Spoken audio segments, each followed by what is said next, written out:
Bonjour les petits poissons. À vous de résoudre ce nouvel exercice sur les suites arithmétiques. Souvent, les élèves confondent les deux premières questions. Dans la première, on vous demande un plus 1 en fonction de un. Autrement dit, on vous demande la formule de récurrence qui définit cette suite. Dans la seconde, on vous demande un en fonction de n, c'est-à-dire d'exprimer le terme général en fonction de son rang, c'est-à-dire la formule qu'on a vue dans le cours. Pour la première question, on vous demande d'écrire une formule qui explique la logique de cette suite. La suite étant arithmétique, on passe d'un terme à son suivant en additionnant toujours le même nombre, la raison. C'est ce que je vais écrire. Un plus 1, donc c'est le terme précédent de un plus 1, c'est un ICN, plus la raison, ici, c'est 1,8. Pour la deuxième question, on vous demande la formule qu'on a vue dans le cours, c'est-à-dire un égale u0 plus n fois r.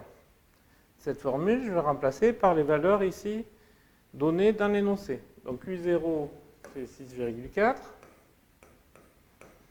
plus n c'est l'indice, fois la raison, c'est 1,8. Ceci s'écrit plus simplement 6,4 plus 1,8 n. Pour calculer U42, j'applique cette formule, c'est-à-dire U42, donc c'est 6,4 plus 1,8 fois n, ici n égale 42. À la calculatrice, je trouve 82. Enfin, pour la dernière question, on vous demande à partir de quel rang a-t-on un supérieur ou égal à 120. Donc un supérieur ou égal à 120, c'est une inégalité que je vais résoudre.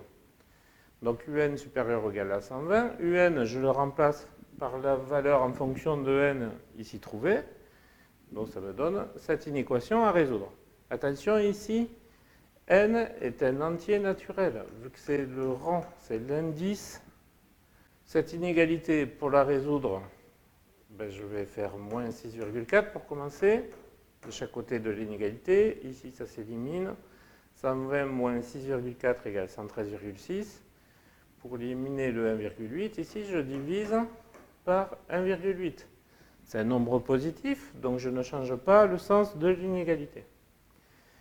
Ici, il faut calculer 113,6 sur 1,8. À la calculatrice, je trouve que c'est environ égal à 63,11. Autrement dit, je veux que n soit plus grand ou égal à 63,11. Et n doit être un nombre entier. Le premier nombre entier supérieur ou égal à 63,11, c'est 64. Autrement dit, un supérieur ou égal à 120, si n supérieur ou égal à 64. Donc c'est à partir du rang 64 que un est supérieur ou égal à 120. Voilà, j'espère que vous avez compris cet exercice dans lequel on a utilisé cette formule vue dans le cours précédent. À très bientôt. J'aimerais un peu plus d'attention en cours, s'il vous plaît.